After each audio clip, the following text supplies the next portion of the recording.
और जिला सचिव साथी जनार्दन जी, हमारे इनकलाबी नौजवान सभा के राष्ट्रीय अध्यक्ष साथी आफ्ताब आलम जी, और इस चुनाव में आपके हर दिल अजीज उम्मीदवार, आपके सबसे चहेते नेता साथी राजकुमार जी, मंच पर उपस्थित अन्य तमाम नेतागण, और जहां तक मेरी आवाज पहुंच रही है तीसरी के तमाम मतदाता साथियों को मेरा इनकलाबी सलाम। बस चुनाव का अब आखिरी दौर आ गया है। जब नामांकन हुआ तो पता चला कि भाई इस बार धनवार से बहुत सारे उम्मीदवार हैं, 2 दर्जन उम्मीदवार थे। और जैसे जैसे चुनाव नजदीक आया, आज पता चला कि कोई टोकरी लेके चले थे और जाकर के उस टोकरी को भी गिरवे रख दिए हैं अभी अमित शाह जी के पास। तो जैसे जैसे चुनाव नजदीक आ गया, चुनाव नजदीक आया तो बिल्कुल तस्वीर साफ, अब तस्वीर धुंधली नहीं है, ये बिल्कुल साफ आपकी तस्वीर आई होगी। अभी आप देख लीजिए, आज 16 तारीख है। कल हम लोगों ने धरती आबा बिरसा मुंडा जी को पूरा झारखंड ने, पूरे हिंदुस्तान ने नमन किया। हम सबों ने उस गुलाम को याद किया। हम सबों ने आजादी के आंदोलन में इस झारखंड से उठने वाली वो आवाज, अबुआ दिसुम अबुआ राज, उसको याद किया।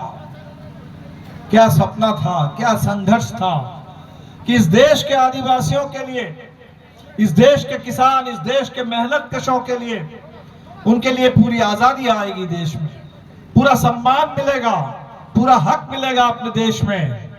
और इन सपनों को लेकर बिरसा मुंडा चले थे, और कितनी कम उम्र में रांची के जेल में शहीद हो गए थे 1900 में।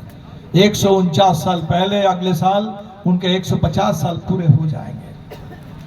झारखंड बना 2000 में, वो भी बिरसा जयंती के दिन 15 नवंबर। 24 साल पूरे हो गए। 24 साल में झारखंड को कहां पहुंच जाना चाहिए था, लेकिन अफसोस कि झारखंड के लिए लड़े कोई, और जब राज्य बना तो सत्ता किसी के पास चली गई। झारखंड के लिए लड़ने वाले यहाँ के लाल झंडे हरे झंडे के लोग थे।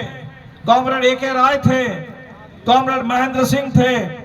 झारखंड के लिए लड़ने वाले विनोद बिहारी महतो जी थे, शिबू सोरेन जी थे।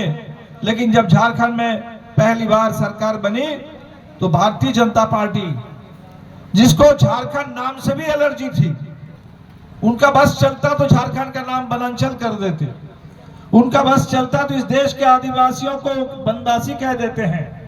और बाबूलाल जी मुख्यमंत्री बने थे तो लोगों को लगने लगा कि झारखंड में कोई संविधान का राज नहीं है, यहाँ पुलिस का राज है। पुलिस राज शुरू हो गया। डोरंडा में गोली, दबकरा में गोली, मरकच्चो में गोली, लगातार पुलिस की गोली से पूरे इस इलाके में, झारखंड में आम मासूम इंसान, वो उनकी लाशें गिर रही थी। वही सिलसिला चलता रहा ज्यादातर समय। रघुवर दास आए, 5 साल उनका राज चला, और हमने देखा कि बिरसा सिधो कानून के संघर्षों से जो CNT-SPT कानून बना, जल जंगल जमीन के ऊपर जो आदिवासियों का, मूलवासियों का जो भी हक था, जो बाबा साहब अम्बेडकर के संविधान में 5वीं अनुसूची में जो झारखंड के आदिवासी इलाकों में लोगों का हक था, वो सब कुछ छीनने की कोशिश की गई। और सभी आदिवासियों को, यहाँ के लिए लड़ने वाले लोगों को जेल में डाला गया। फादर स्टैन स्वामी को यहाँ से उठा करके पुणे के जेल में डाला गया, और उसी जेल में वो गुजर गए, शहीद हुए। और इसीलिए पिछले 2019 के चुनाव में पूरा झारखंड ने एक संकल्प लिया कि झारखंड से भारतीय जनता पार्टी को सत्ता से बेदखल करना है। और मैं सलाम करता हूं कि उस समय आपने सत्ता से बेदखल कर दिया। राजकुमार जी हार गए चुनाव।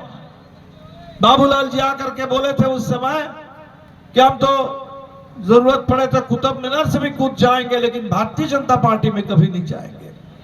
धनवार के लोगों ने भाजपा के खिलाफ 2014 में बाबूलाल हमारे राजकुमार जी जीते थे और 19 में बाबूलाल जी जीत के चले गए। चलो ठीक है, कोई बात नहीं, चुनाव है, हार जीत होती है, भाजपा को जीतना नहीं चाहिए भाजपा के खिलाफ।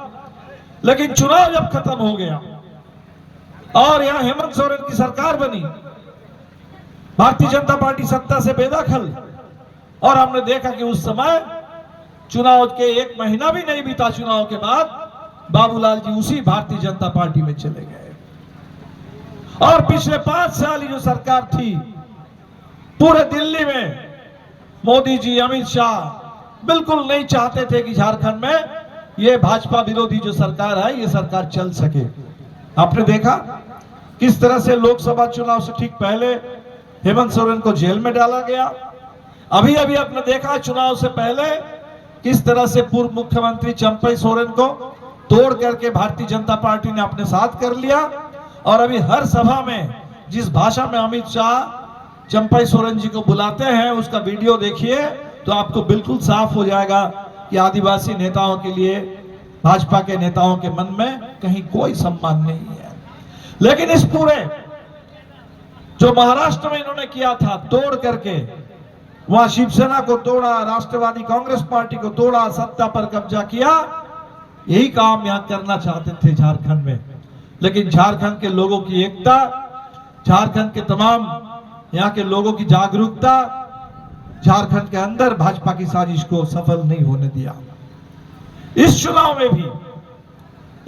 में भी इंडिया गठबंधन बना, लेकिन अफसोस पता नहीं किसने क्या समझा दिया। और इस इलाके में राजधनवार में जहां सीधी लड़ाई भाजपा और माले के बीच में, वहां जेएमएम ने भी एक कैंडिडेट दे दिया, कोई फर्क नहीं पड़ता। बिल्कुल तय है कि यहां से भी बगल में वहां विनोद जी लड़ रहे हैं, धनबाद में निरसा और सिंदरी 2-2 सीट से हमारे साथी अरूप जी और चंद्रदेव महतो जी लड़ रहे हैं। और इस बार लोग कह रहे हैं कि माले के अभी तक तो एक विधायक जाते रहे, जिस बार राजकुमार जी जीते उस बार वहां विनोद जी थोड़े वोट से हार गए, पिछली बार विनोद जी जीते तो राजकुमार जी कुछ वोटों से हार गए। लेकिन इस बार भाकपा माले के 4 विधायकों का पूरा दस्ता वहां पहुंचेगा और ये हमारा वादा है। हम इंडिया गठबंधन में हैं और बिल्कुल हमने कहा कि हेमंत सोरेन की सरकार बननी चाहिए।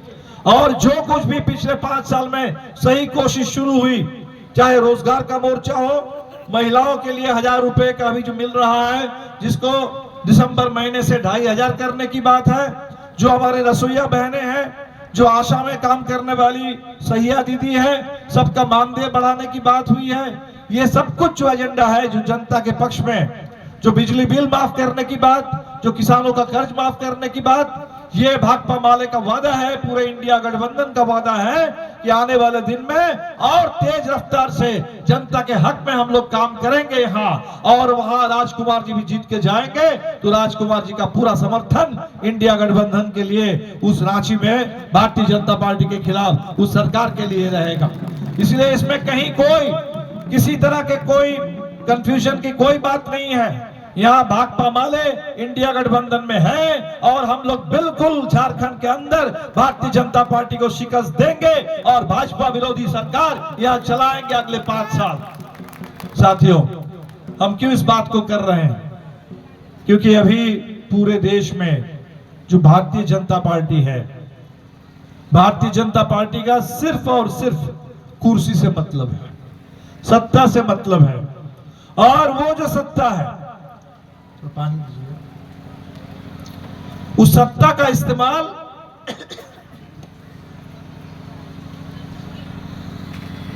किसानों के लिए, मजदूरों के लिए, दलितों, आदिवासियों के लिए बिल्कुल नहीं हो रहा है। उस सत्ता का इस्तेमाल सिर्फ और सिर्फ चंद पूंजीपतियों को फायदा पहुंचाने के लिए हो रहा है। जो अबुआ राज का सपना बिरसा मुंडा ने देखा था, आज भारतीय जनता पार्टी को मौका मिलेगा तो झारखंड में कभी अबुआ राज नहीं होगा, अदानी राज थोपा जाएगा इस झारखंड के ऊपर। आप देख रहे हैं अदानी राज। आप चले जाइए गोड्डा में, चले जाइए जहां अदानी का बिजली का कारखाना है, पावर प्लांट है बहुत बड़ा।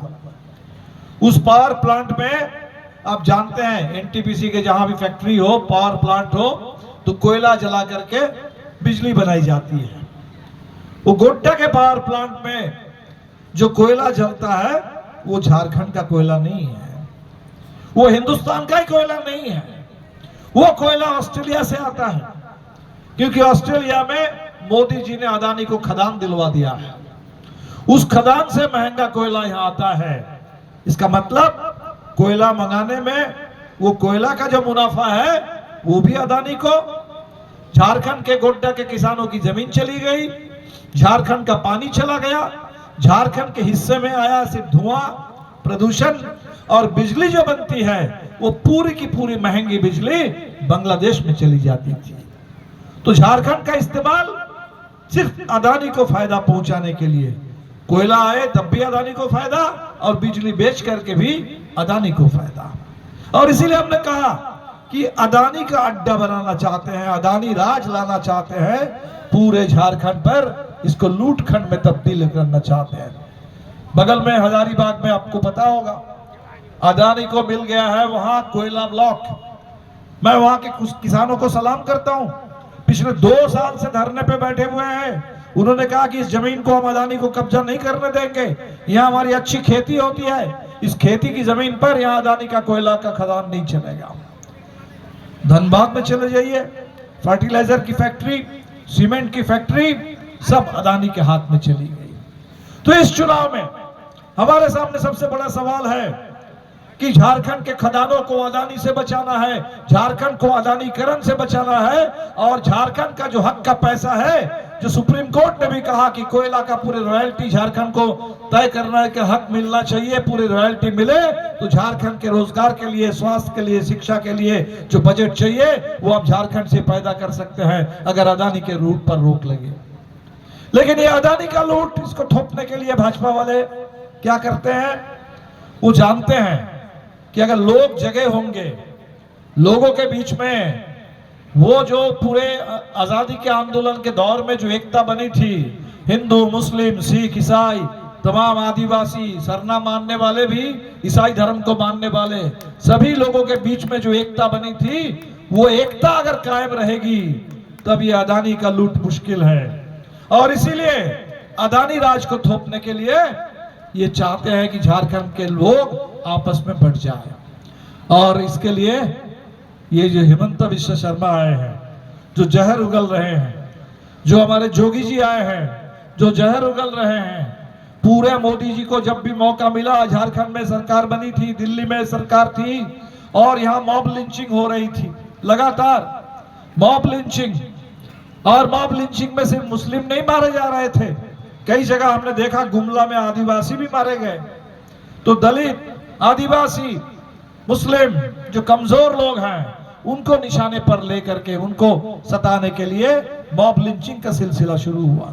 और अब तो उत्तर प्रदेश से जो आए हैं जोगी जी, उत्तर प्रदेश में एक भाजपा वाले कहते हैं कि हमारे बुलडोजर बाबा है। मध्य प्रदेश में मुख्यमंत्री थे शिवराज सिंह, आजकल बुलडोजर मामा कहलाते हैं।